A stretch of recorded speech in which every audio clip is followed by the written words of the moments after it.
Hi friends, welcome to my channel. First time ನೀವು ನನ್ನ channel ನೋಡ್ತಿದ್ರೆ ಪ್ಲೀಸ್ ಸಬ್ಸ್ಕ್ರೈಬ್ ಮಾಡ್ಕೊಳ್ಳಿ. ವಿಡಿಯೋ ಇಷ್ಟ ಆದ್ರೆ ಲೈಕ್ ಮಾಡೋದು ಮರಿಬೇಡಿ. ಸಂಚಿಕೆ ಶುರುವಾತಿನಲ್ಲಿ ಕನ್ನಿಕಾ ಮಾಡ್ತಿರೋ ನಾಟಕವನ್ನ ನಂಬಿ ಆದಿಭಾಗ್ಯನ ಬಗ್ಗೆ ತಪ್ಪಾಡಿ ಅರ್ಥ ಮಾಡ್ಕೊಂಡು ಅವಳಿಗೆ ಗಟ್ಟಿಯಾಗಿ ಬೈಯುತ್ತಾನೆ.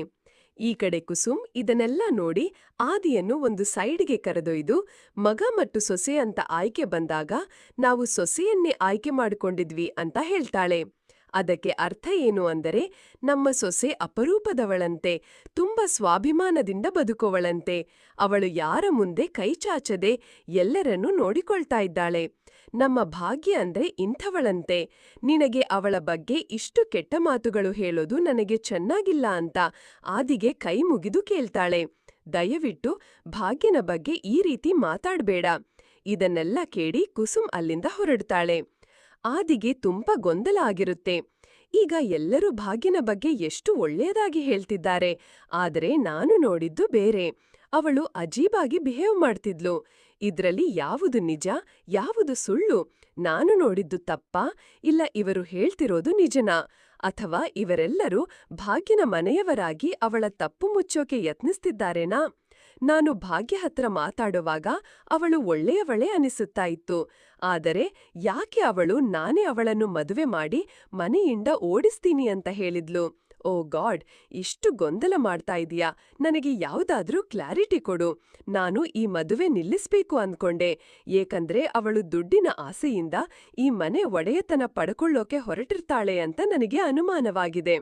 ಇತ್ತ ಅತ್ತೆ ಮಾವಗಳು ಸುಮ್ಮನೆ ಕೂತ್ಕೊಂಡು ನೋಡ್ತಾ ಇದ್ದಾರೆ. ಇದ್ರಿಂದ ಏನು ಅರ್ಥ ಮಾಡ್ಕೋಬೇಕು? ಭಾಗ್ಯ ಒಳ್ಳೆಯವಳಾದ್ರೆ ಪೂಜಾ ಕೂಡ ಒಳ್ಳೆಯವಳಿರ್ತಾಳೆ. ಆದರೆ ನಾನು ನೋಡಿದ್ದು ಬೇರೆ, ಕನ್ನಿಕಾ ಹೇಳ್ತಿರೋದು ಬೇರೆ. ಭಾಗ್ಯ ಒಳ್ಳೆಯವಳ, ಕೆಟ್ಟವಳ? ಇದನ್ನೆಲ್ಲ ತಿಳ್ಕೊಳ್ಳಕ್ಕೆ ಆದಿ ಶುರು ಮಾಡ್ತಾನೆ. ಈ ಮಧ್ಯೆ ಅವನು ತಾನೇ ಕಂಪ್ಲೀಟ್ ಕನ್ಫ್ಯೂಸ್ ಆಗಿ ಈ ಮದುವೆ ನಡೆಯೋದೇ ಬೇಡ ಅಂತ ನಿರ್ಧರಿಸ್ಕೊಳ್ತಾನೆ. ಅವನು ತಾನೇ ತಾಂಡವ ಸೂರ್ಯವಂಶ ಎಂದು ತನ್ನ ಮನಸ್ಸಲ್ಲಿ ಹೇಳ್ತಾನೆ. ಈ ಬಾರಿ ನಾಟಕದ ಹಿಂದೆ ನಾನೇ ಸತ್ಯವನ್ನು ಹೊರತೆಗೆಯಬೇಕು.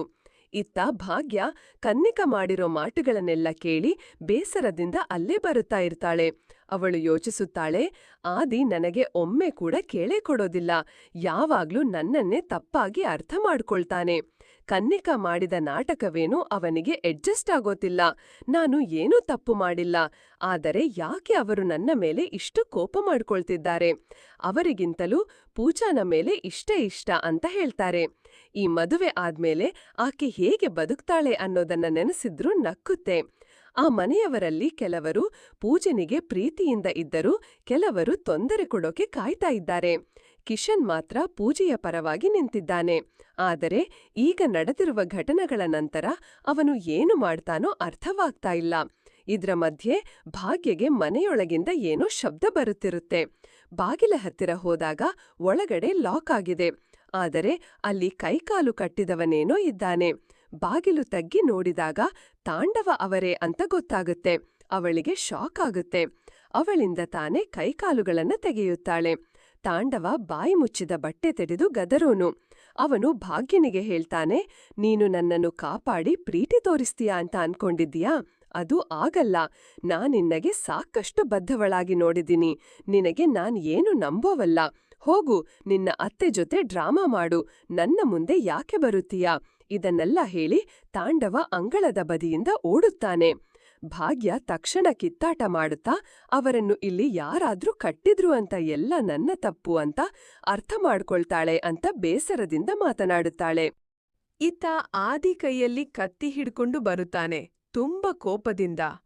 ಅವನಿಗೆ ಭಾಗ್ಯನ ಮೇಲೆ ಶತ್ರುತನವಂಟೆ ಗೊಣಗುತ್ತೆ. ಈಗ ಭಾಗ್ಯ ಯೋಚನೆ ಮಾಡ್ತಾ ನಡೆದುಕೊಳ್ಳುತ್ತಾ, ನಾನು ಹೋಗಿ ಅವರನ್ನ ಬಿಡಿಸಿದ್ದು ತಪ್ಪಾದ್ರಾ? ಅವರಿಂದ ಮದುವೆ ನಿಲ್ಲಬಾರದಿದ್ದಲ? ಆದ್ರೆ ನಾನು ಹೋಗಿ ಅವರನ್ನ ಬಿಡಿಸಿದ್ದು ತಪ್ಪಾಗಿದ್ರಾ? ಅವಳ ಮನಸ್ಸಲ್ಲಿ ಪೂಜೆಗೆ ಏನಾದ್ರೂ ಆಗಿದ್ರೆ ನಾನು ಹೊಣೆಯಾರು?